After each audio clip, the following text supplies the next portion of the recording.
Olá, bem-vindos a mais uma conversa nossa sobre a Confissão de Fé de Westminster. Hoje o foco é o capítulo 7, um tema, assim, bem central, né? O Pacto de Deus com o Homem. A gente está se baseando aqui num comentário sobre esse capítulo e a ideia é sacar por que essa noção de pacto ou aliança é tão fundamental. Vamos mergulhar nisso aí. Bom, para começar, o capítulo já joga na mesa a distância gigantesca entre Deus, o Criador, e nós, as criaturas. É uma diferença infinita, né?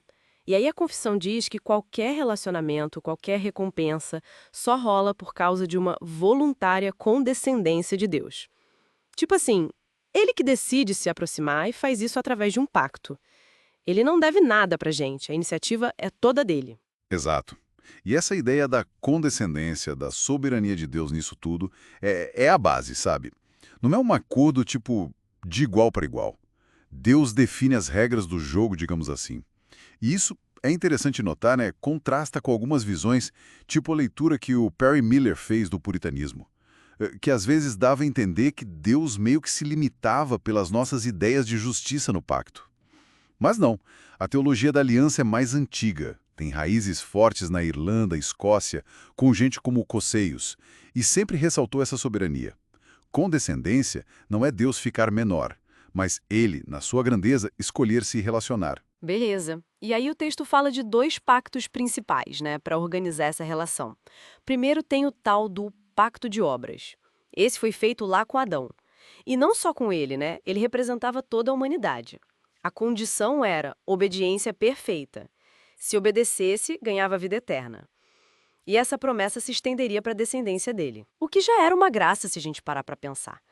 Só que, bom, a gente já viu no capítulo da queda, Adão falhou. Pois é. E essa falha complicou tudo, tornou impossível para nós alcançar a vida por obediência própria.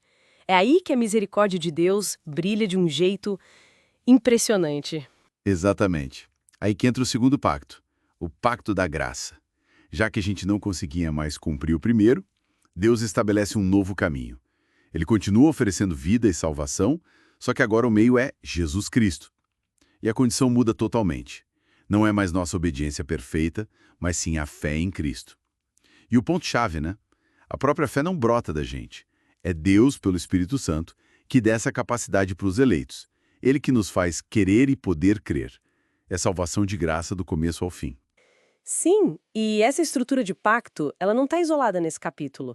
Ela meio que costura a confissão inteira. E a Bíblia também, né? Se a gente pensar na aliança com Abraão, lá em Gênesis, as promessas feitas para ele, terra, descendência, pera, elas apontavam para coisas maiores.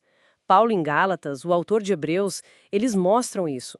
Abraão buscava uma pátria celestial e a descendência espiritual dele somos todos nós que cremos em Cristo, judeus e gentios. Tudo se cumpre nele. Entendi.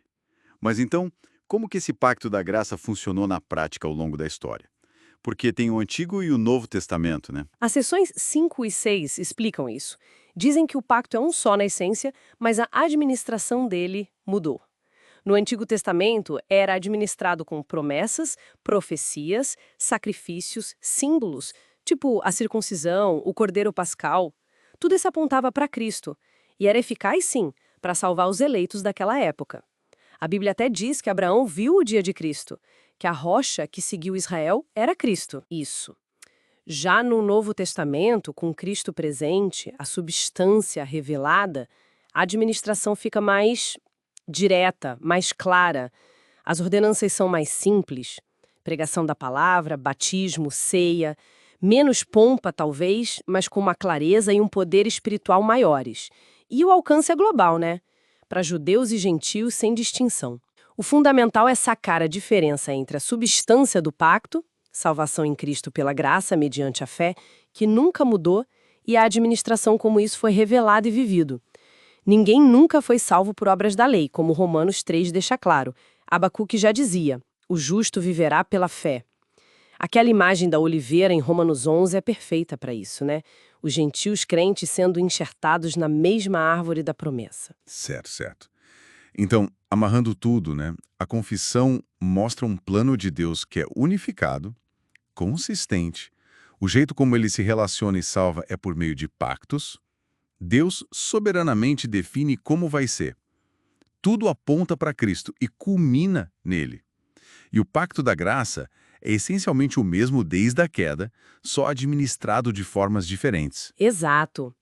E isso deixa a gente com uma pergunta para pensar, né? Se é um único pacto da graça valendo desde o início, unindo o Antigo e Novo Testamento em Cristo, como que essa visão da unidade fundamental da Bíblia deveria então moldar o jeito que a gente lê, interpreta e aplica toda a Escritura hoje, vendo Cristo realmente no centro de tudo, de Gênesis a Apocalipse? Fica aí a reflexão.